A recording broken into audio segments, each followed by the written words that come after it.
வணக்கம் சுவாமிகள். வணக்கம். வணக்கம். ரொம்ப நாளாக எனக்கு ஒரு சந்தேகம். சொல்லுங்க.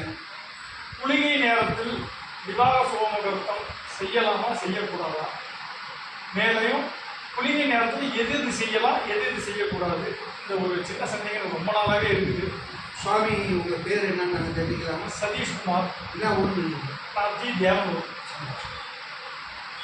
ஐயா, ஆன்மீக அன்பர்களுக்கு அனைவருக்கும் வணக்கம். ஜோதிட ஆர்வலர்கள் அனைவருக்கும் வணக்கம். இவர் பிரபல ஜோதிடருங்க. தேவனூர் கிராமத்தில் பரம்பரையாக புரோகிதம் பார்த்து வரவங்க. அவங்களுடைய பேரனுங்க இவர் நல்ல ஜாதகம் பார்க்கக்கூடியவர். அவர் ஒரு நல்ல கேள்வி கேட்டுட்டார். இந்த கேள்வி ஆன்மீகம் சம்பந்தமாகவும் ஜோதிட சம்பந்தமாகவும் பதில் சொல்ல வேண்டிய நிலையில் இருக்கிறதால நாங்கள் சொல்கிறோம். இதை அனைவரும் கருத்தினை கேட்டு தெரிந்து கொள்ளுமாறு இந்த வீடியோ மூலம் பதிவிடுகிறோம். குளிகன் என்பது சனியினுடைய புதல்வன். முதல்ல சனி என்றால் எல்லாரும் சனி ஒரு கெட்ட கிரகம்னு நினச்சிட்டு இருக்கிறது முதல் தவறு. சனி என்பவர் ஒரு மனிதனுடைய அனைத்து விதமான கர்மாக்களுக்கும் காரணகர்த்தா. இவன் செய்கின்ற தான தர்மங்கள், காம குரோத மத ஆச்சரியங்களுக்கு நிறைய செய்து பலனை கொடுக்கக்கூடியவன் சனி ஒருவனே. நீதிமான் அப்படின்னு சொல்லுவாங்க. அதனால தான் அவனுக்கு பேரே யமாய யம தர்மராஜாய வைசுரனாய பக்தானுகிரகாரனன்னு சொல்கிறாங்க. அந்த அடிப்படையில் குளிகை காலங்களில் அசுபங்கள் செய்யக்கூடாது. ஏன் என்றால் அவர்கள் தொடர்ந்து கொண்டே இருக்கும் என்பதனால். விவாகம், ஒரு மனிதனுக்கு விவாகம் செய்யும் பொழுது அந்த திருமணம் தொடர்ச்சியாக நடக்கும்னா அவனுக்கே நடக்கும் இல்லை. இப்போ இவருக்கு நாங்கள் திருமணம் பண்ணுறோன்னா இவருக்கு குளிகை காலத்தை கல்யாணம் பண்ணால் மறுபடியும் இவருக்கே திருமணம் ஆகுன்றது கணக்கு கிடையாது. அந்த இல்லங்களில் இவருக்கு அடுத்து நிறையாக இருக்கக்கூடிய திருமணத்தில் இருக்கக்கூடிய பெண்களோ ஆண்களோ அவர்கள் சம்பந்தப்பட்டவர்களுக்கு அந்த திருமணங்கள் நடைபெறும் என்பது தான் இதனுடைய தாற்பயம். ஆனால் அனைவரும் இதை தவறாக புரிந்து கொண்டு அந்த குளிகை நேரத்தில் செய்வது உடனே திருப்பி நடைபெறும் என்பதால் இவருக்கு செய்ய அந்த மாதிரி நடக்கும்னு ஒரு கற்பனையில இவங்க இந்த உலகத்தில் வாழறாங்க.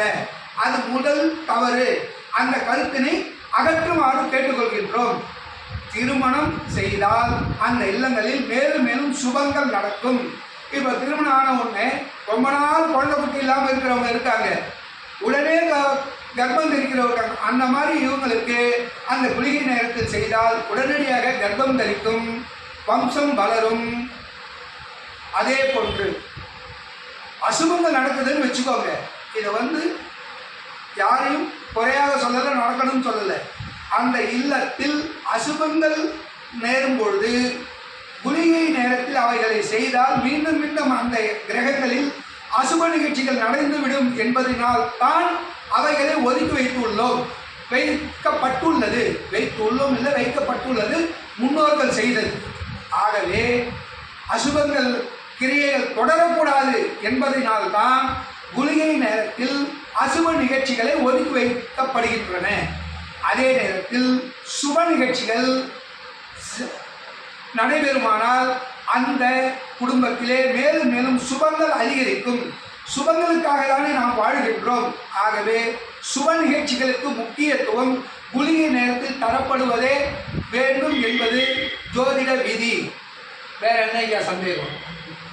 தெளிவடைஞ்சிருக்கோம். இந்த குளிகை நேரத்தில் மேற்கொண்டு எதெல்லாம் செய்யலாம் எதாவது செய்யக்கூடாது அப்படின்னு அதான் சொல்றேன். சுப நிகழ்ச்சிகள் அனைத்துமே செய்யலாம். விவாகம் செய்யலாம், சீமந்தம் செய்யலாம், காது குத்தலாம், கர்ணவேதம் பண்ணலாம், ஆயுஷ் ஹோமம் பண்ணலாம், ஹோமங்கள் அனைத்துமே பண்ணலாம்.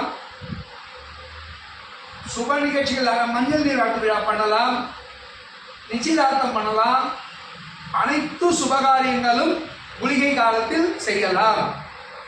பிரேதம் எடுக்கிறது கூடாது, கலசம் எடுக்கிறது கூடாது.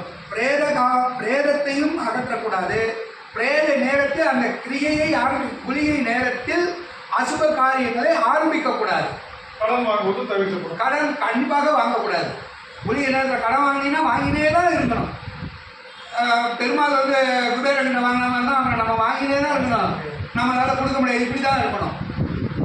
மிக்க நன்றி ஐயா. சந்தோஷம்.